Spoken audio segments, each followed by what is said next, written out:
हरि ओम श्री गणेशाय नमः। ओम नमो भगवते वासुदेवाय। श्री सद्गुरु चरण कमलेभ्यो नमः।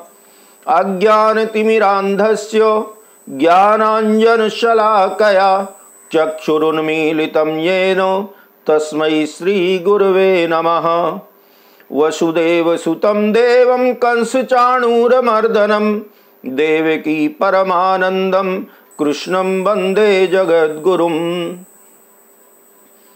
हम लोग ये सम्यक अष्टादश पुराण की कथा, इस प्रसंग में अभी तक हम लोग 18 पुराणों की विषय सूची जो है उसका दर्शन कर रहे हैं।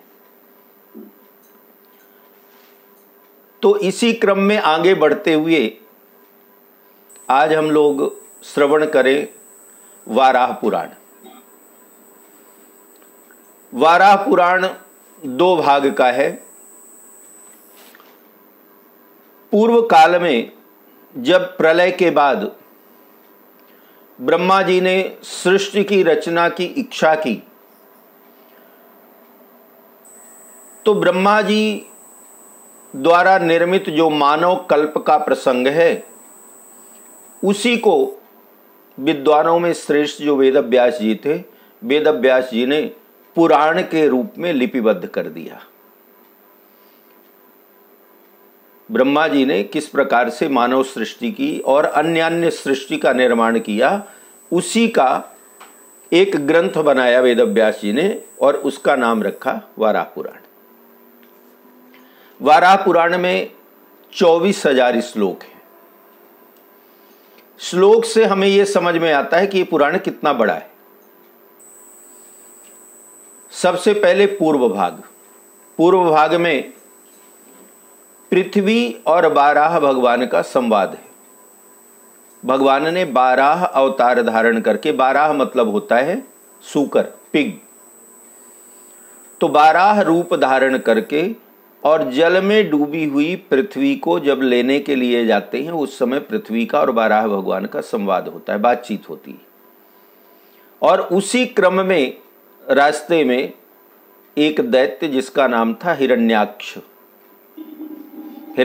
और हिरण्यकश्यपु, ये 2 भाई थे। अब यहां शंका ये होती कि जब प्रलय हो गई थी और सृष्टि में कोई नहीं था, पृथ्वी भी जल में डूबी थी, तो हिरण्याक्ष कहां से आ गया? तो ये दैत्य हैं। ये दैत्य ऐसे थे जो जल में भी जीवित रह सकते थे। तो बहुत काल से ये हिरण्याक्ष और हिरण्यकश्यप दैत्य जो थे वो जीवित थे, मरे नहीं थे। और ये जीवित क्यों थे? क्योंकि ये दोनों भगवान विष्णु के द्वारपाल जय और विजय जो थे, उन्हीं को शनकादिकों ने श्राप दिया था 3 जन्मों तक राक्षस होने का। लेकिन बड़े ईमानदार चौकीदार थे भगवान के, और ऋषियों ने श्राप दे दिया। अब आपके घर में बड़ा इंपॉर्टेंट कोई बहुत ही खास मेहमान आए और आपको पता है कि हमारे बाहर जो गेट में चौकीदार खड़ा है बहुत ईमानदार है, बहुत मेहनती है, बहुत अच्छा है, लेकिन किसी कारणवश जो आपके यहाँ मेहमान आए उनको वो व्यक्ति, उसका आचरण, उसका स्वभाव पसंद नहीं आए और वो आपसे आकर के कहे कि जिसको अभी का भी निकालो।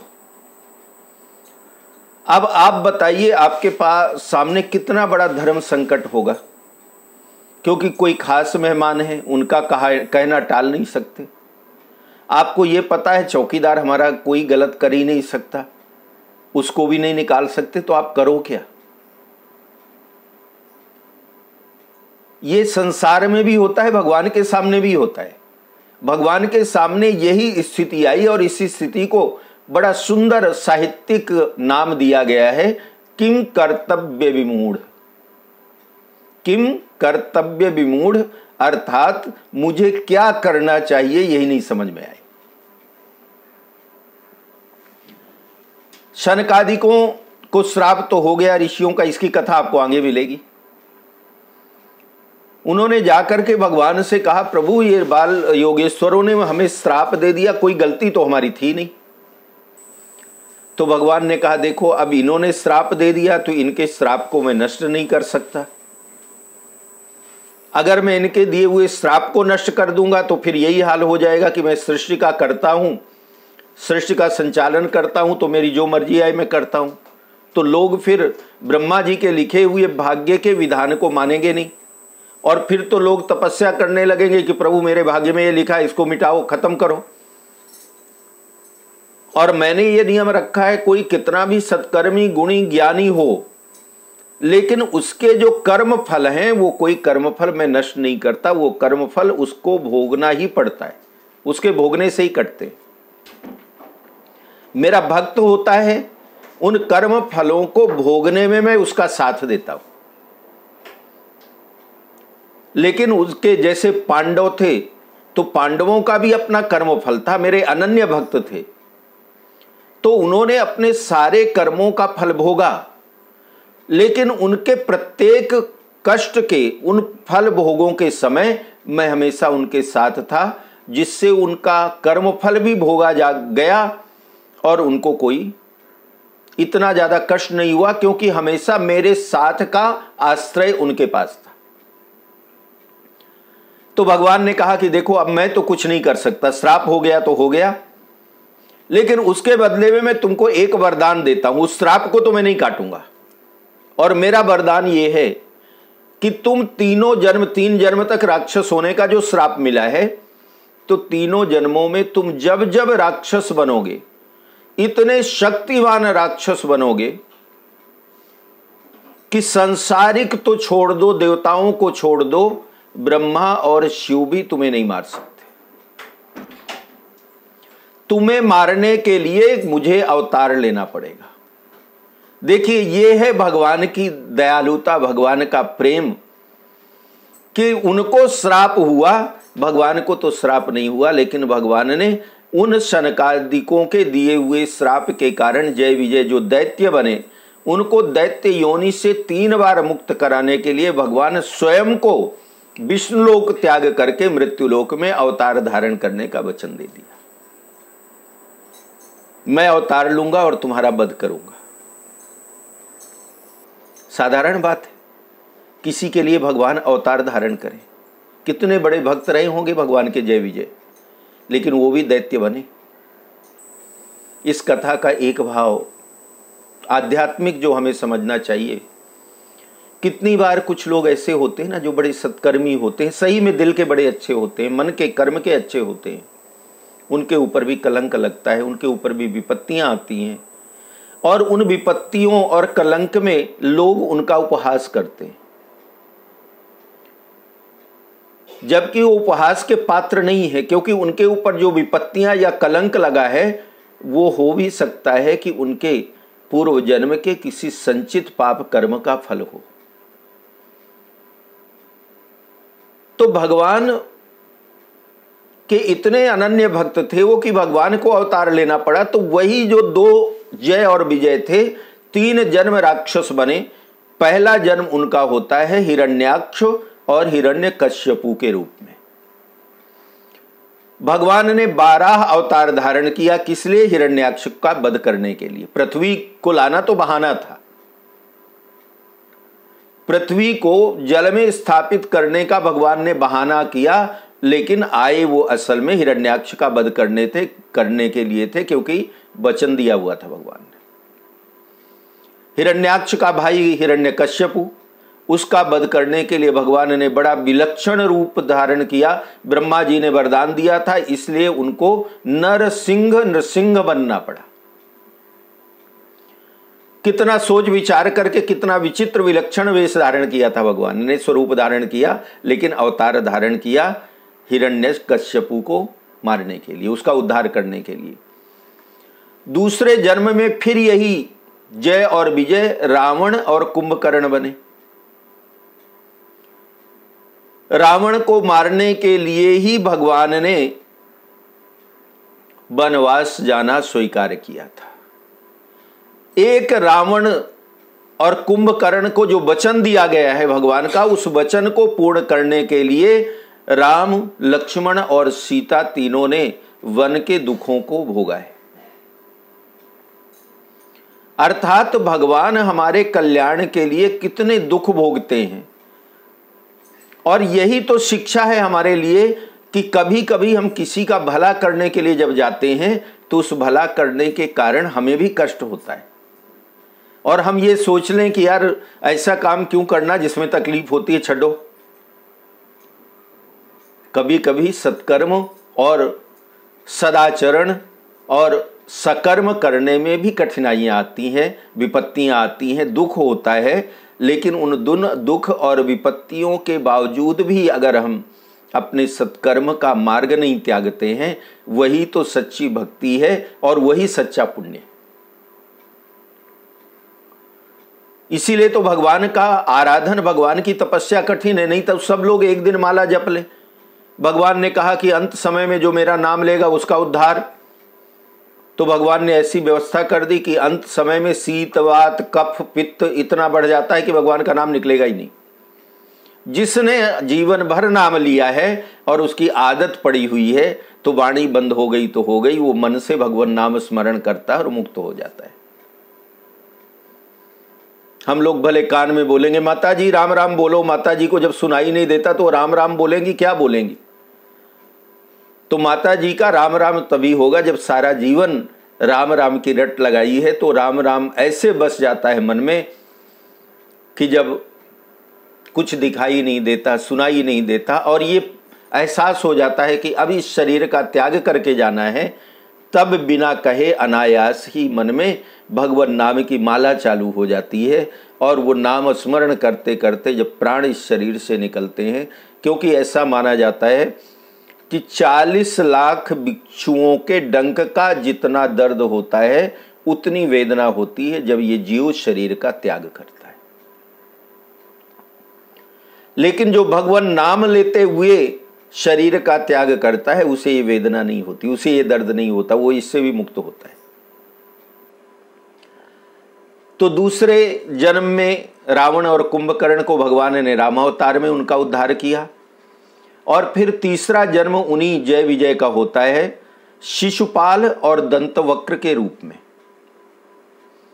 कृष्ण अवतार में भगवान ने शिशुपाल का तो आपने सुना होगा, भगवान को गालियां दे रहा था, तो भगवान ने ऐसा सुदर्शन चक्र चलाया कि उसका गला कट गया और उसका उद्धार हुआ, और भगवान की उंगली कट गई थी। तो उस कटी हुई उंगली से जब रक्त बहने लगा तो यज्ञ में बैठी हुई द्रौपदी जी उठी और उठ करके उन्होंने अपनी साड़ी का पल्लू फाड़ करके भगवान की उंगली में लपेट दिया था।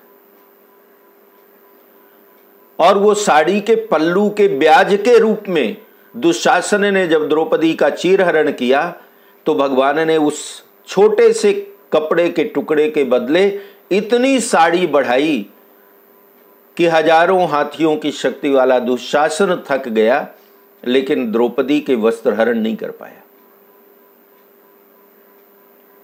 तो ये भी आध्यात्मिक कथा है। इसको ये समझिए कि भगवान हमारा कभी कुछ रखते नहीं, वो कई गुना ब्याज लगा करके हमें वापस देते हैं। इसलिए सत्कर्म करते हुए कभी पछताना नहीं चाहिए और ना कभी अहंकार करना चाहिए, क्योंकि सामर्थ्य जब तक है तब तक, देखिए शरीर जब तक है तीर्थ यात्रा कर लीजिए, जप कर लीजिए, जो जो कर सकते हैं कर लीजिए, व्रत कर लीजिए। पैसा है, क्योंकि कोई भरोसा तो नहीं ना कि सारी जिंदगी आपके पास ऐसे ही संपन्नता रहेगी, तो जब तक है तब तक उस धन से सत्कर्म भी कर लीजिए।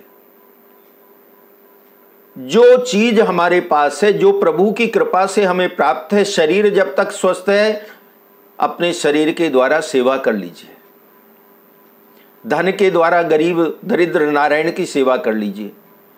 ज्ञान है, विद्या है, उस विद्या और ज्ञान के द्वारा लोगों को ज्ञानोपदेश करिए, लोगों को अपनी विद्या और ज्ञान बांटिए। ये भी एक तरह का सत्कर्म है, क्योंकि बुढ़ापे में प्रभु जाने क्या होगा। अधिकार रहता है कि नहीं, हाथ में धन होते हुए भी अधिकार भी तो होना चाहिए, तब रहेगा कि नहीं रहेगा। शरीर में सामर्थ्य रहेगी कि नहीं रहेगी। अगर कहीं जा करके विदेश में सेटल हो गए तो वहाँ तो ब्राह्मण और भिक्षुक भी नहीं मिलेंगे, तो किसको दान करेंगे, किसको देंगे। तो इसलिए जब तक जीवन है तब तक सत्कर्म कर लें, जब तक सामर्थ्य है कर लें, जब तक क्षमता है कर लें। जब नहीं रहेगी तब तो ठाकुर जी जाने, फिर जो होगा होगा। तो भगवान बाराह जब पृथ्वी का उद्धार करने, पृथ्वी को लेने के लिए जाते हैं, पृथ्वी का और भगवान बाराह का बड़ा सुंदर संवाद का वर्णन है। रैभ्य चरित्र, दुर्जय का चरित्र, श्राद्ध कल्प का वर्णन, श्राद्ध कल्प का कई पुराणों में वर्णन है।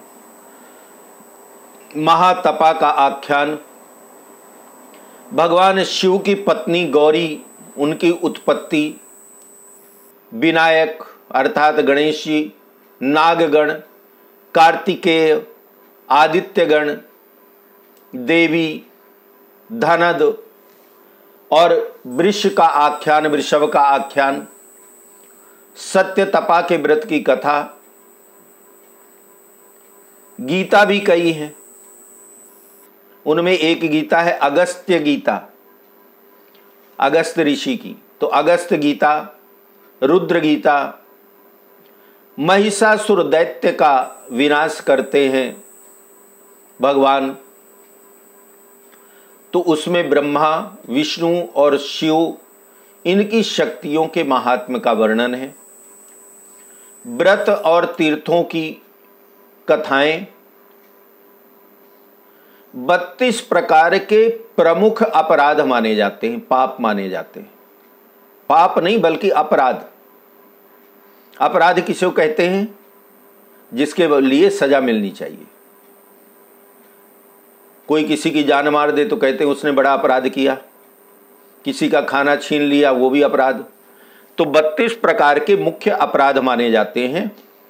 उन 32 प्रकार के अपराधों का शारीरिक प्रायश्चित, ऐसा कौन सा काम इस शरीर के द्वारा किया जाए कि उन 32 अपराधों से मुक्ति मिल जाए, बड़ा अहम प्रसंग है।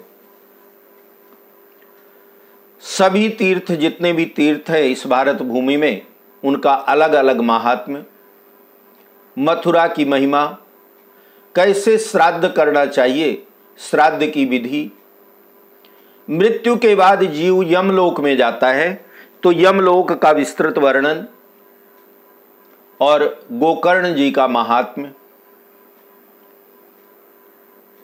उत्तर भाग गोकर्ण जी वही हैं जिन्होंने गाय के गर्भ से जन्म लिया था।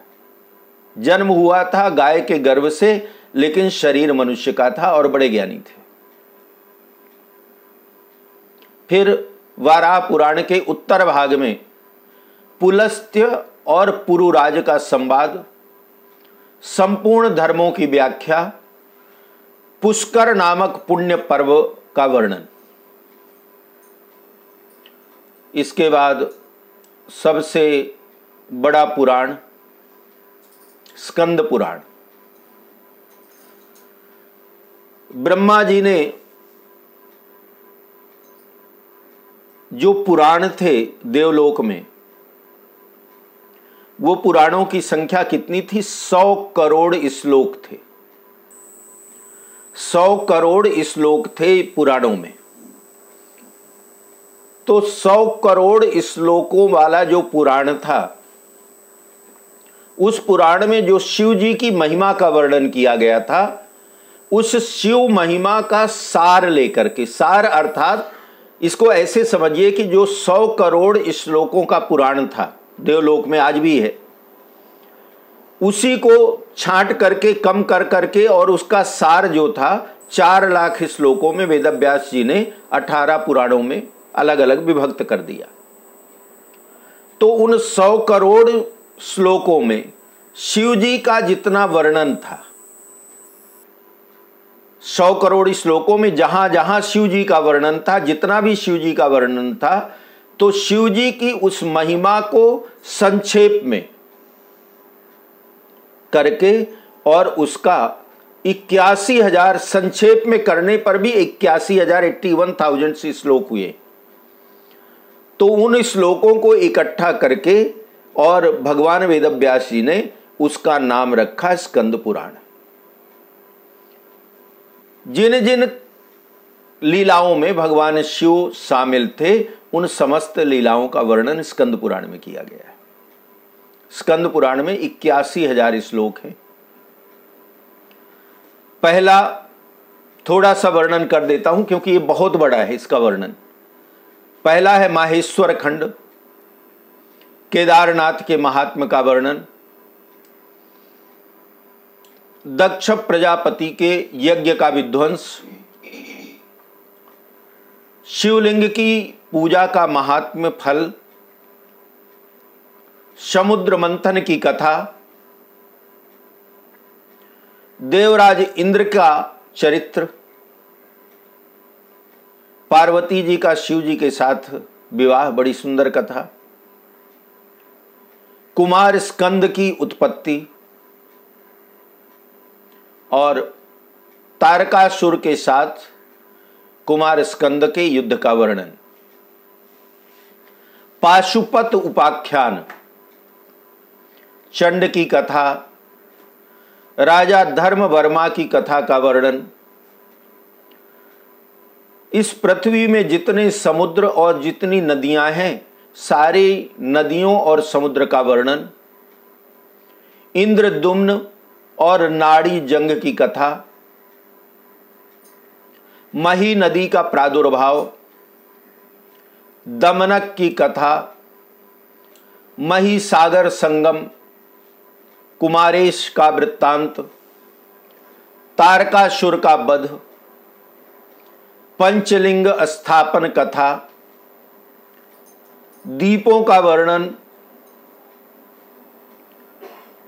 ऊपर के लोक जो हैं, पृथ्वी के ऊपर जितने लोक हैं उन लोकों का की स्थिति, ब्रह्मांड जिसको हम कहते हैं ब्रह्मांड की स्थिति, महाकाल का प्राक्य प्रादुर्भाव, वासुदेव का महात्म्य, वसुदेव और वासुदेव, वसुदेव हैं भगवान कृष्ण के पिता और वासुदेव हैं भगवान कृष्ण। तो वासुदेव भगवान कृष्ण का महात्म्य, पांडवों की कथा, बर्बरीक की सहायता से महाविद्या का साधन, अरुणाचल का महात्म्य, सनकादिक जो ऋषि थे सनक सनंदन सनातन सनत कुमार, उनमें से सनक ऋषि का ब्रह्मा जी के साथ संवाद और गौरी की तपस्या इत्यादि, ये सब वर्णन आपको स्कंद पुराण में श्रवण करने को मिलेंगे। स्कंद पुराण में एक चीज और आप लोग प्रतिदिन श्रवण करते हैं, सत्यनारायण की कथा। सत्यनारायण भगवान की जो कथा आप लोग सुनते हैं, सत्यनारायण की कथा भी स्कंद पुराण का ही एक भाग है। जब आप लोग सत्यनारायण की कथा आप कभी पढ़िएगा तो देखिए उसमें नीचे लिखा होता है, श्री स्कंद अध्याय जब पूरा होता है तो श्री स्कंद पुराणे रेवा खंडे श्री सत्यनारायण व्रत कथायाम प्रथमो अध्यायः, तो स्कंद पुराण की ही कथा है। तो ये हमने पुराणों का, कुछ पुराणों की विषय सूची का दर्शन किया। अब हम लोग आगे बढ़ें। सबसे पहले प्रवेश करते हैं ब्रह्म पुराण में। इन सारे पुराणों का जो वर्णन होगा, तो अब ये आप ऐसा मान लीजिए कि अलग अलग 18 पुराण नहीं सुनेंगे हम, ये सम्यक है।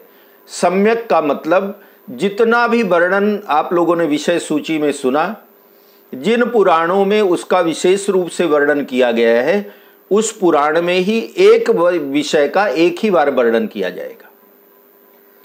जैसे नरकों का वर्णन है तो 18 पुराणों में है, तो 18 बार उसका वर्णन करना उससे अच्छा एक ही बार उसका वर्णन करेंगे। तो सबसे प्रथम पुराण है ब्रह्म पुराण। ब्रह्म पुराण ब्रह्मा जी का। अब ब्रह्मा जी का सबसे पहले तो ब्रह्मा जी के स्वरूप का दर्शन करें। ब्रह्मा जी का जन्म, प्राक्य या अवतार जो भी कहिए, उस कमल पुष्प पर हुआ है जो अनंत काल भगवान श्री हरि नारायण की नाभि से प्रकट हुआ है। प्रलय काल के दौरान सारे जीव, जितने मृत्युलोक में इस पृथ्वी में जीव हैं, वो सभी के सभी महर लोक चले जाते हैं। शास्त्रों के अनुसार महर लोक का मतलब ऊपरी दुनिया का कोई चौथा स्थान है, जिसको कहते हैं महर लोक। तो महर लोक में सारे जीव चले गए। उसके बाद जब ब्रह्मा जी ने सृष्टि की रचना की इच्छा की, अर्थात ब्रह्मा जी जब प्रकट हुए उस नाभि कमल से, तो ब्रह्मा जी ने सृष्टि की रचना प्रारंभ की और अपने अपने कर्म के अनुसार, देखिए प्रलय काल के बाद भी जब जीव जन्म लेते हैं तब भी उनके अपने किए हुए कर्म उनके साथ होते हैं। इसीलिए 3 शरीर माने जाते हैं, स्थूल, सूक्ष्म और कारण। कारण का मतलब भाग्य, सूक्ष्म मतलब जीवात्मा और स्थूल मतलब जो बार बार जन्म लेता और मरता है। आत्मा जो है जैसी है वैसी रहती है, कारण शरीर बदलता रहता है, हमारे किए हुए कर्मफल उसमें ऐड होते रहते हैं, डिलीट होते रहते हैं। तो अपने अपने कर्मों के अनुसार पृथ्वी में जन्म लेते हैं और प्रत्येक जीव के कर्मों का लेखा जोखा रख करके, जो उनका लेखा जोखा रखे, हिसाब किताब रखे और उनके कर्मों के अनुसार उनको जन्म प्रदान करे, किसी भी प्रकार की कोई गलती ना हो, ऐसा भगवान का जो स्वरूप है उसी स्वरूप को कहा जाता है ब्रह्म। वही है ब्रह्मा जी, कोई दूसरा रूप नहीं। अब इसको आध्यात्मिक रूप में आप समझिए, वही प्रभु परमेश्वर जीव को उसके किए हुए कर्मों का लेखा जोखा करके उसके अनुसार ही जब उसको जन्म देता है तब वो ब्रह्म कहलाता है। शास्त्रों में ब्रह्मा जी की उपस्थिति का बड़ा सुंदर वर्णन किया गया है। चतुर्माधव वेदधरा शखा सूत्र कमंडलु हंसारूढ़ो रक्तवासा ब्रह्मलोक पितामह। शास्त्रों में ब्रह्मा जी को कहा गया कि 4 मुख है ब्रह्मा जी के। पहले तो 5 मुख थे, 1 मुख उनका कट चुका है, यह भी कथा आगे आएगी। तो 4 मुख वाले ब्रह्मा जी हैं, चारों दिशाओं में, पूर्व पश्चिम उत्तर दक्षिण। 4 सिर हैं। वेद, एक हाथ में वेदों को धारण किया हुआ है ब्रह्मा जी ने। माला है, यज्ञोपवीत शिखा सूत्र यज्ञोपवीत धारण किया है और हाथ में कमंडल है ब्रह्मा जी के। बड़ा सुंदर वस्त्र और हंस की सवारी करते हैं ब्रह्मा जी। ब्रह्मा जी का वाहन हंस। तो ऐसा स्वरूप जिनका है वो कौन है? हमारे आपके सबके जो परदादा जी हैं ना, वही हैं ब्रह्मा जी, क्योंकि हमारे वो परदादा जी ही हुए। अब पुराण में जब आप चलिए तो इस भाव में चलिए, ब्रह्मा जी कौन है? सृष्टि के रचयिता। और वस्तुतः देखा जाए तो ब्रह्मा विष्णु शिव कोई अलग अलग नहीं है, वही ब्रह्मा है, वही विष्णु है, वही शिव है। जब वो अपना कर्म करते हैं, जिस प्रकार के उनके कर्म उस प्रकार का नाम। तो ब्रह्मा जी कौन है? हमारे परदादा जी। अब परदादा जी मैं क्यों कह रहा हूं कि कितना प्यार होता है परदादे को अपने परपोते से और परपोते को अपने परदादे से। बड़े भाग्य से मिलता है देखने को, मिलने को। लेकिन अगर किसी ने देखा और मिला हो तो सोचिए, इतना प्रेम ही अपने उस परदादे से हम भी करने लग जाएं। मंदिर का पर्दा बंद कर देंगे, कौन परदादा जी को सुला दो। कोई काम करो भगवान को पता नहीं चले, चोरी चोरी बुरे कर्म कर लो, कहीं ये बिगड़ तो नहीं गया। हमारे शास्त्र कहते हैं वो परदादा है हमारे, उनका कभी कुछ बिगड़ेगा ही नहीं। केवल उस तरह से प्यार तो करो, उतना प्रेम तो करो जितना अपने परदादे से, अपने दादे से करते हो। लेकिन आज की दशा क्या हो गई, पाश्चात्य संस्कृति तो जैसे विदेशों में है कि बूढ़े हो गए ना, जब माँ बाप या दादा परदादा, उनको क्या करो, वृद्धाश्रम में भेज दो। तो हमने भी भगवान को मंदिर में बिठा दिया, पर्दा बंद कर दिया, कुछ हुआ तो भोग लगा दिया, कहीं बाहर जाना है तो पर्दा बंद। लेकिन ब्रह्म पुराण का प्रारंभ ही हमें यह कहता है कि वो हमारे परदादा हैं, उनको अपना मानो, उनको अपना मान करके प्रेम करो। यही तो सच्ची भक्ति है। समय निकाल करके माला लेकर के जपना ये भक्ति नहीं है। निरंतर सोते जागते उठते बैठते खाते पीते हमेशा उस अपने परदादे को याद रखो। कुछ भोजन कर रहे हो, भगवान को भोग लगाओ। ये हमारी रश्मि जी जो बैठे हैं ना, इनके परिवार में मैं जाता था जब बहुत छोटा था, मैं पढ़ता था, 16-17 साल की 18 साल की उम्र थी, नेपेंसी रोड में रंभा बिल्डिंग में।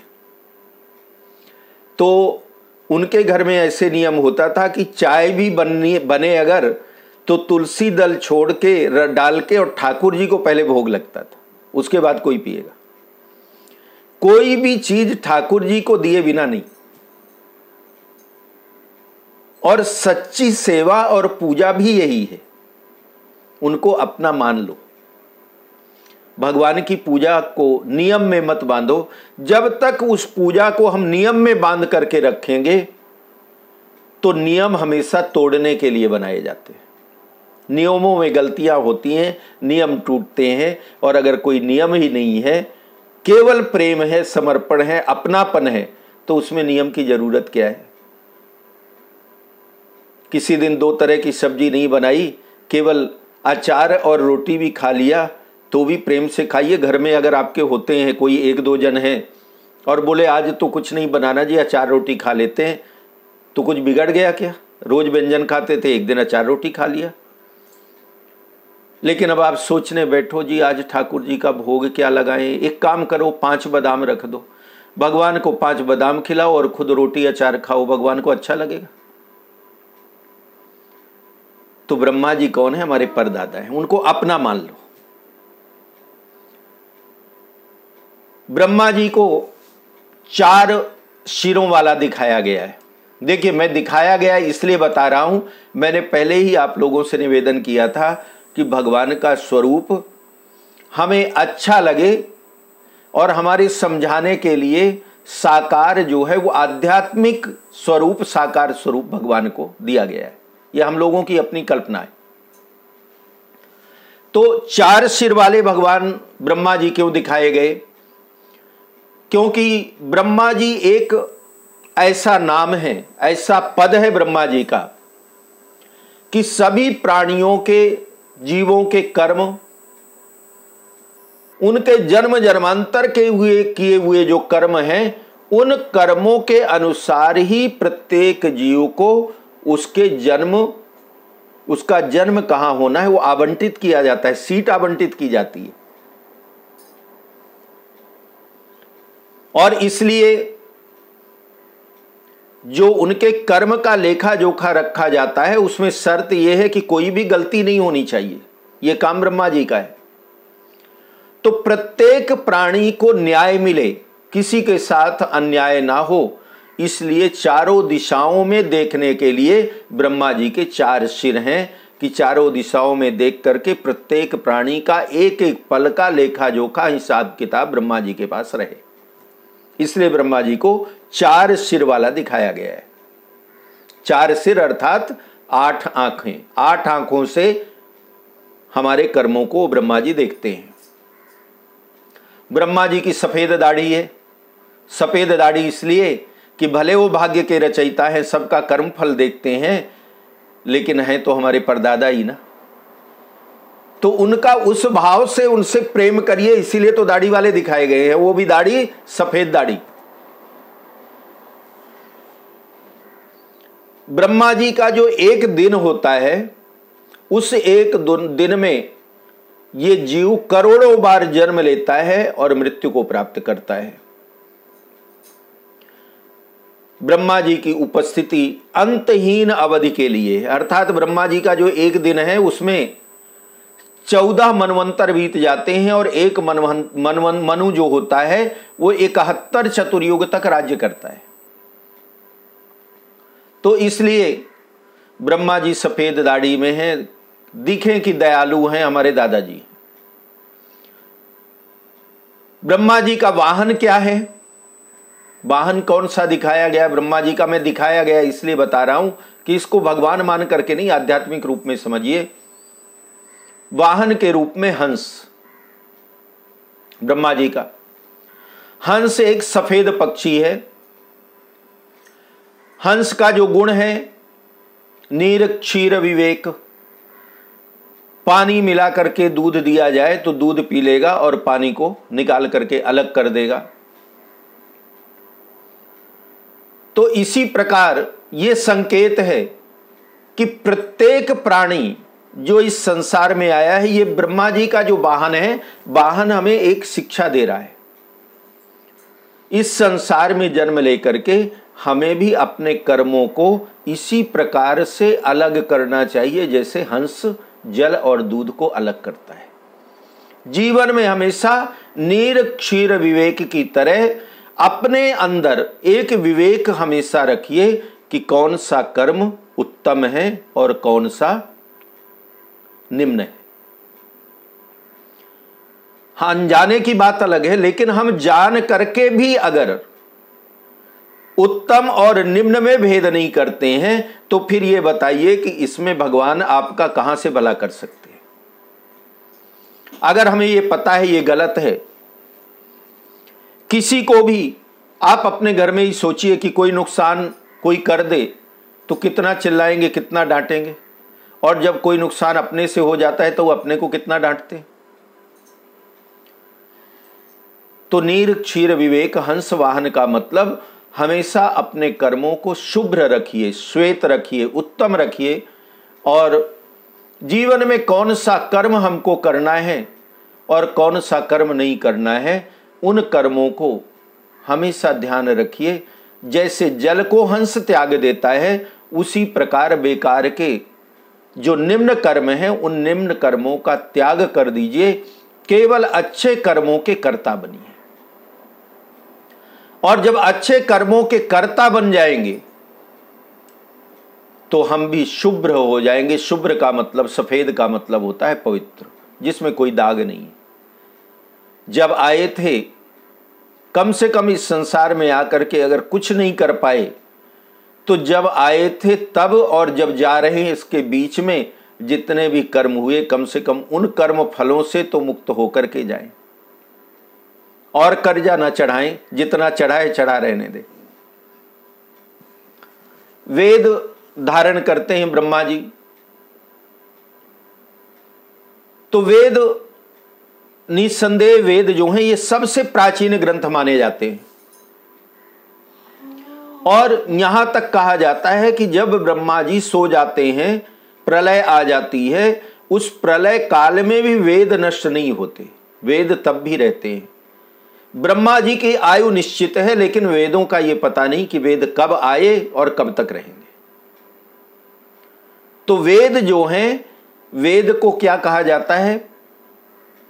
देववाणी, ब्रह्मवाणी। और ब्रह्मवाणी अर्थात ब्रह्म वह परमेश्वर अजन्मा है, अनंत है। और इसी तरह वेद जो हैं वो भी अजन्मा और अनंत हैं। कब बने, कब आए, कब जाएंगे, कोई नहीं जानता। और हमें वेद ये भी सिखाते हैं कि जो ब्रह्म स्वरूप है, अर्थात जिसमें किसी प्रकार का कोई दोष और दुर्गुण नहीं है, वो कभी नष्ट नहीं होता, उसका कभी क्षरण नहीं होता। वो अविनाशी शाश्वत शक्तिमान परमात्मा जो है वो परमात्मा का ही अंश है, वेद भी और हमारी आत्मा भी। और इसलिए ये शाश्वत शक्तिमान परमात्मा का अंश जो हमारी आत्मा है, इसको मलिन ना करें। ये शरीर और ये सारा जगत एक ना एक दिन नष्ट होने वाला है। जो नष्ट नहीं होने वाला है, न परमेश्वर नष्ट होता, न वेद नष्ट होते, और ना हमारी जीवात्मा नष्ट होती है। ये सब अमर हैं, अनंत हैं। तो जो अमर और अनंत हैं उसका निरंतर ध्यान रखिए, और जो नाशवान है उससे प्रेम मत करिए, उससे मोह मत करिए। और नाशवान ये शरीर और जगत है। और देखिए भी, साधारण अगर सोचिए तो जिससे जितना ज्यादा प्रेम करते हैं उसी से आपको ज्यादा दुख प्राप्त होता है। अकेले में बैठ करके सोचिएगा, पति से बड़ा प्रेम किया, बहुत प्रेम किया, और एक शब्द अगर कड़वा पति ने बोल दिया तो फिर सोचिए कि कितना बड़ा दुख होता है। तो इसका मतलब क्या हुआ, जितना ज्यादा प्रेम करोगे उस प्रेम में संसारिक, जितना अधिक संसारिक प्रेम होगा उतना अधिक दुख होगा। बच्चे से, अपने बेटे से बड़ा प्यार है, अगर वो साथ नहीं देता ना, बुढ़ापे में कुछ बोलें या ना बोलें, लेकिन कितना दुख होता है। पड़ोसी बात नहीं करे तो उतना दुख नहीं होता, अपना बेटा बात नहीं करे फिर देखो क्यों, क्योंकि पड़ोसी से थोड़ी प्रेम उतना करते थे, प्रेम तो अपने बेटे से करते थे। जिससे जितना ज्यादा प्रेम होगा उसी के द्वारा अधिक दुख प्राप्त होता है। और इसलिए ब्रह्मा जी ये बताते हैं कि मैं वेद धारण किए हूं, अर्थात वेद अनंत हैं, और मेरे उस अनंत वेदों का स्मरण करो और उस अनंत का चिंतन करो, क्योंकि अनंत में ही जाकर के अंत में मिलना है, अंत में अनंत में ही मिलना है। तो उस अंत और अनंत के बीच में ये जो संसारिक माया मोह का बंधन है, इस बंधन में रह कर के भी इस विनाशकारी शरीर, विनाशकारी संसार, इससे इतना लगाव मत रखो कि जब छूटे तो कष्ट हो। प्रेम करना बहुत अच्छा है, सबसे प्रेम करिए, लेकिन सब कुछ छूटने वाला है, इसलिए जब छूटे तब दुख ना हो, ये जरूर याद रखिए। एक हाथ में माला है ब्रह्मा जी के, कहते हैं जो हमारे बड़े करते हैं वही हम करते हैं देखकर। तो ब्रह्मा जी के हाथ की माला हमें ये सिखाती है कि ये जो जन्म हमें प्राप्त होता है, मनुष्य शरीर विशेष करके, तो मनुष्य शरीर को प्राप्त करके केवल इसलिए शरीर नहीं मिला है कि संसारिक भोग और विलासों में डूबे रहें। संसारिक भोगों के बजाय मनुष्य को सर्वशक्तिमान परमात्मा को याद करना चाहिए, क्योंकि बिना सर्वशक्तिमान परमेश्वर के नाम का जप किए किसी भी व्यक्ति का कभी कल्याण और मोक्ष संभव नहीं है। इसलिए ब्रह्मा जी के एक हाथ में माला है।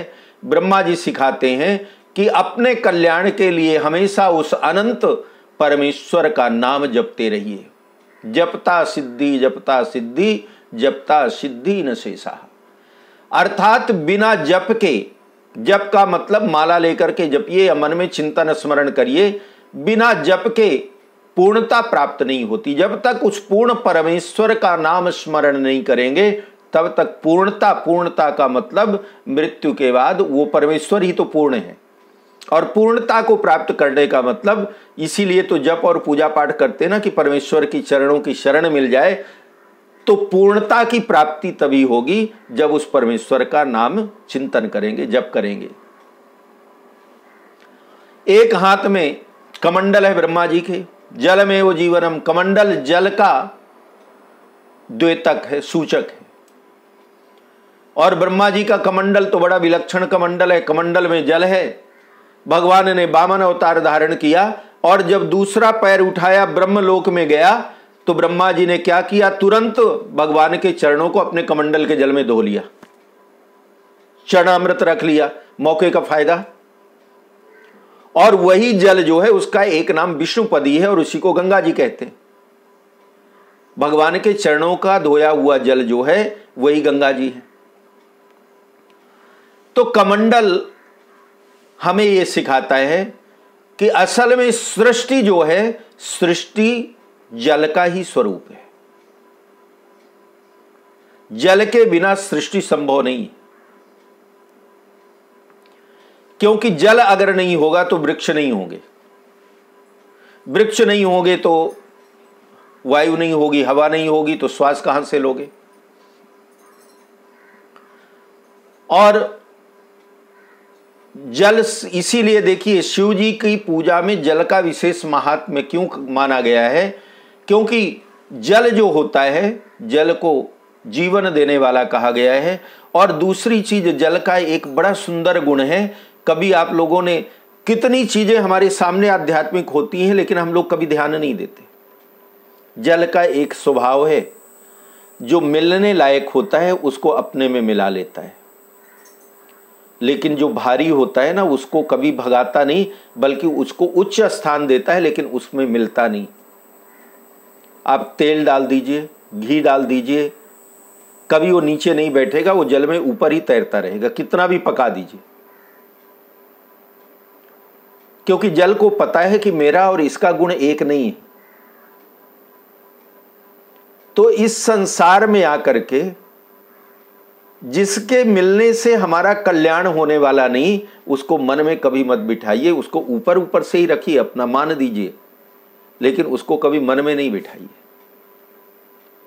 प्रेम उससे करिए, मन में उसको बिठाइए जो आपके लायक हो, आपसे मिल सके। हमारे लायक कौन है? जो हमारे सन्मार्ग में हमको ले जाए, जो हमारा उद्धार करे। लेकिन इसका मतलब ये नहीं कि उसके अलावा जो है उनका अपमान करिए, उनका और मान करिए, क्योंकि उनको आपको दिखावे के लिए मान करना है ना, तो उनका और मान करिए। और जो आपके गुण के हैं उनको तो अपने में मिला लीजिए। तो जिसको अपने में मिला लिया उसका मान और सम्मान कहां बचा फिर? वो तो सब आपके जैसे ही हो गया। तो ब्रह्मा जी के जल का एक सिद्धांत ये भी है, इसीलिए कमंडल लिया हुआ है ब्रह्मा जी ने कि संसार में आओ, जिनसे आपका भला होने वाला नहीं, उनका त्याग नहीं करना, उनका भी मान करो, उनको बल्कि और ज्यादा मान करो, लेकिन जिससे आपका भला होने वाला है उसमें मिल जाओ, उसको अपने में मिला लो और खुद भी मिल जाओ। ये आध्यात्मिक भाव है ब्रह्मा जी के कमंडल का, जल का। और जल को अगर आप देखिए तो बच्चा भी गर्भ में होता है, तो आजकल तो साइंटिफिक जमाना है, आप देखिए कितनी बार ऐसा होता है कि डॉक्टर बोलते हैं कि पेट में पानी कम हो गया है, इसलिए अब सिजेरियन करना पड़ेगा। अर्थात वो जल जो है उस बच्चे के जन्म का भी मालिक जल ही है। जल कम हो रहा है मतलब जल्दी से जन्म कराओ, बाहर के जल को प्राप्त करे वो। इसीलिए जल को जीवन कहा गया है। अगर मां के गर्भ का जल खत्म हो जाए तो जीवन खत्म हो जाता है बच्चे का। और ऐसा नहीं है कि मां के शरीर का जल खत्म हो गया, वो तो जल पानी पी रही है, सब कुछ है, लेकिन उसका जन्म जल से ही हो रहा है। तो ये जल का एक कमंडल का महात्म्य है। इसके बाद ब्रह्मा जी विराजे कहां हैं? कमल के पुष्प में, कमल के फूल में विराजमान है ब्रह्मा जी। और कमल को देखिए, अब उस कमल को भगवान विष्णु ने अपनी नाभि में धारण किया हुआ है। नाभि के ऊपर कमल, कमल में ब्रह्मा जी। कमल का महात्म्य देखिए, शिव जी की पूजा अगर कमल पुष्प से की जाए सबसे ज्यादा प्रसन्न होते हैं शिव जी। लक्ष्मी जी ने, विष्णु भगवान पति प्राप्त हों इसलिए लक्ष्मी जी ने 1000 कमल पुष्प रोज चढ़ा करके 1 वर्ष तक शिव जी की पूजा की थी। और एक दिन जब अंतिम दिन था उनके पूजन का, तो संयोग से या भोले बाबा की इच्छा से 1 कमल का फूल कम हो गया। अब लक्ष्मी जी ने सोचा कि आज तो मेरे व्रत का अंतिम दिन, 1 कमल पूरा कम हो गया, मेरा तो व्रत खंडित हो जाएगा, अब क्या करूं? तो लक्ष्मी जी बड़ी बुद्धिमान है, लक्ष्मी जी हैं, भले वाहन उल्लू है लेकिन है होशियार। तो लक्ष्मी जी ने सोचा कि कवि लोग और लोग कहते हैं कि मैं कमल नयनी हूं, मेरे नेत्र कमल के समान। लक्ष्मी जी के प्रत्येक अंग का वर्णन कमल सदृश किया गया है। तो लक्ष्मी जी ने, ये पुराणों में कहीं कहीं अलग अलग मिलता है कि उन्होंने कौन सा अंग अर्पित किया, तो एक आंख अपनी निकाल करके और कमल के 1000वें पुष्प की जगह लक्ष्मी जी ने वो अपनी आंख चढ़ा दी शिव जी को।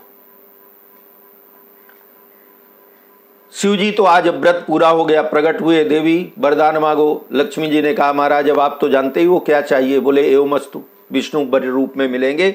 लेकिन लक्ष्मी, आज आपने अपने व्रत को पूर्ण करने के लिए अपने नेत्र का दान कर दिया है, नेत्र अपना चढ़ा दिया मुझे, इसलिए मैं एक वरदान देता हूं कि तुम्हारे उस नेत्र से एक वृक्ष प्रकट होगा और उस वृक्ष के पत्र जब मुझे चढ़ाए जाएंगे तो उस पूजा से मैं अति प्रसन्न होऊंगा। और फिर लक्ष्मी जी की उसी आंख से बेल का पेड़ तैयार होता है, बेल का वृक्ष, और बेल पत्र चढ़ा करके शिव जी की पूजा की जाती है। तो कमल पुष्प जो है भगवान विष्णु के नाभि से उत्पन्न हुआ है। और कमल पुष्प हमें एक चीज और सिखाता है कि कोशिश करिए, चेष्टा करिए कि जितना संभव हो सके उतना अपने को शुद्ध और पवित्र रखिए। कई बार ऐसा होता है ना, हम लोग बोलते हैं क्या करें, संस्कार ऐसे हैं, घर में ऐसा है जी, हमारे परिवार के संस्कार ऐसे थे। कमल कीचड़ में से आता है, लेकिन कीचड़ का एक अंश भी उस कमल फूल में नहीं होता। तो ये कहना कि मेरा संस्कार, मेरा परिवेश या मेरा माहौल जो है वो अच्छा नहीं है तो मेरे अंदर कहां से भक्ति आए, कहां से मैं भक्ति करूं, ये सारे बहाने हैं। कमल पुष्प ब्रह्मा जी का ये हमें सिखाता है कि भाई बहाने मत करो। कमल भी कीचड़ से ही पैदा होता है, लेकिन कीचड़ से पैदा होने के बाद भी वो शुद्ध रहता है, कहीं कीचड़ का अंश भी कमल फूल में नहीं होता। तो अगर आपको शुद्ध रहना आता है तो कोई जरूरी नहीं है कि आपको परिवेश, संस्कार, माहौल उस तरह का नहीं है तो आपके अंदर भक्ति नहीं, आप भगवान का स्मरण नहीं कर सकते, आप सत्कर्म नहीं कर सकते। तो दुनिया के संसार के भ्रमों में घिरे रहने से अच्छा यह है कि अपने मन को कमल की तरह निर्मल रखिए। ये कीचड़ जो है दुनिया के भ्रम है, इन भ्रमों से मन को मैला मत करिए, मन को हमेशा पवित्र रखिए। ब्रह्मा जी की धर्म पत्नी जी कौन है? देवी सरस्वती। शाब्दिक रूप से सरस्वती का अर्थ होता है सारस्वती स्थिति। सार स्थिति, सार माने होता है ज्ञान। तो ज्ञान जिसके अंदर स्थित है उसी को कहते हैं सरस्वती। वह देवी जिसकी प्रत्येक समुदाय में, कोई भी धर्म का हो, लेकिन सरस्वती का नाम भले अलग अलग हो, लेकिन अलग अलग नामों से ही सही सरस्वती की पूजा वंदना सब लोग करते हैं। सरस्वती मतलब विद्या, ज्ञान।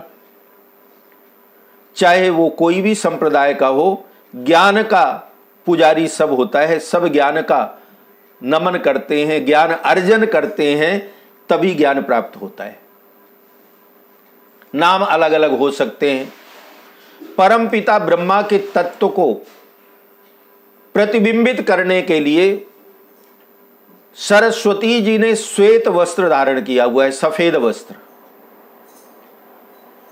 अब देखिए, सुहागन के लिए सफेद वस्त्र उत्तम नहीं माना जाता, लेकिन ब्रह्मा जी के गुण को हमारे पास तक पहुंचाने के लिए सरस्वती जी ने भी सफेद वस्त्र धारण किया हुआ है।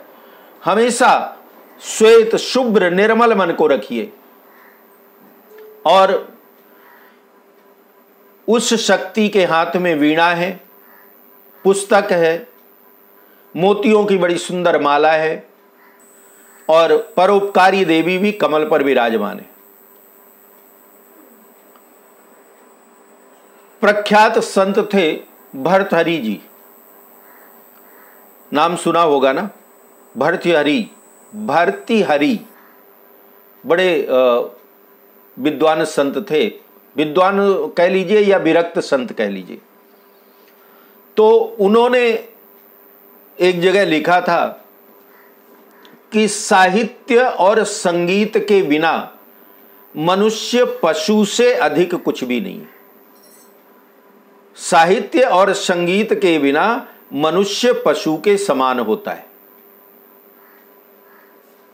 इसलिए पुस्तक भी सरस्वती जी के हाथ में है और प्रत्येक मनुष्य, ये बड़ी सुंदर बात है,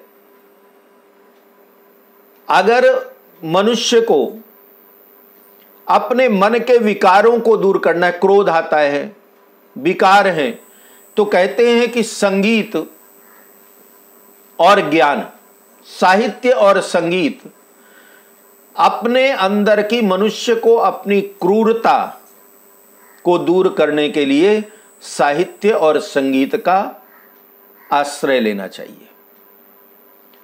साहित्य और संगीत दोनों ऐसी विधाएं हैं कि इनका अगर हमने अनुसरण कर लिया तो इससे मन के अंदर के विकार नष्ट होते हैं। क्योंकि आप कोई बाद लेकर के जब बजाने बैठ जाएंगे, गाने बैठ जाएंगे, तो सब कुछ भूल जाएंगे। थोड़ी देर के लिए मन शांत हो गया। कोई पुस्तक पढ़ने के लिए बैठ जाइए तो थोड़ी देर के लिए मन शांत हुआ।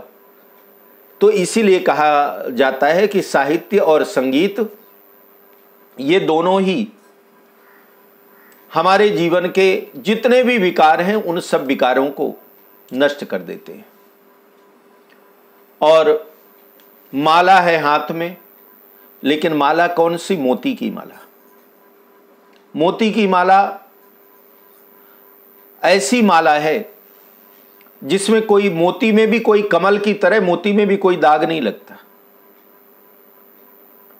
मोती में कोई, देखिए मार्बल में कोई कलर पड़ जाए ना तो वो मार्बल उस कलर को पी लेता है। मोती के ऊपर आप पेंट कर दीजिए और फिर उसको निकालिए तो पापड़ की तरह निकल जाएगा और मोती सफेद का सफेद रहेगा। मोती के अंदर कोई रंग नहीं चढ़ता।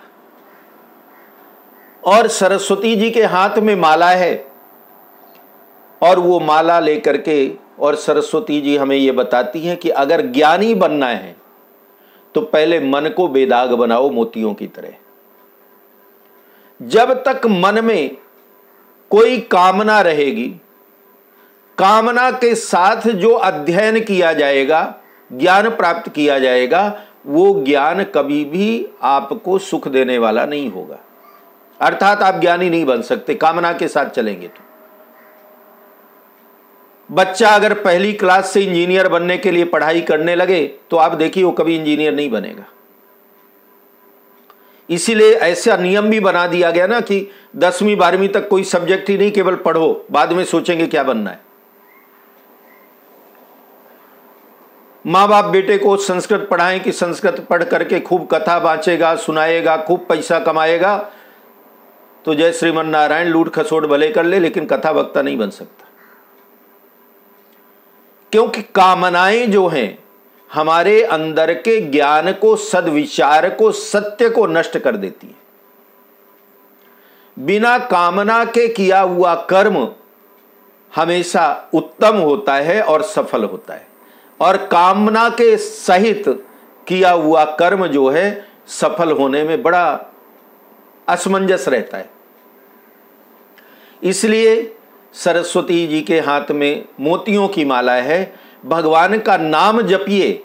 ब्रह्मा जी ने भी माला लिया हुआ है कि नाम जपिए उस परमेश्वर का। तो ब्रह्मा जी ने तो बता दिया बेटा नाम जपो तो परमेश्वर मिलेंगे, कृपा होगी।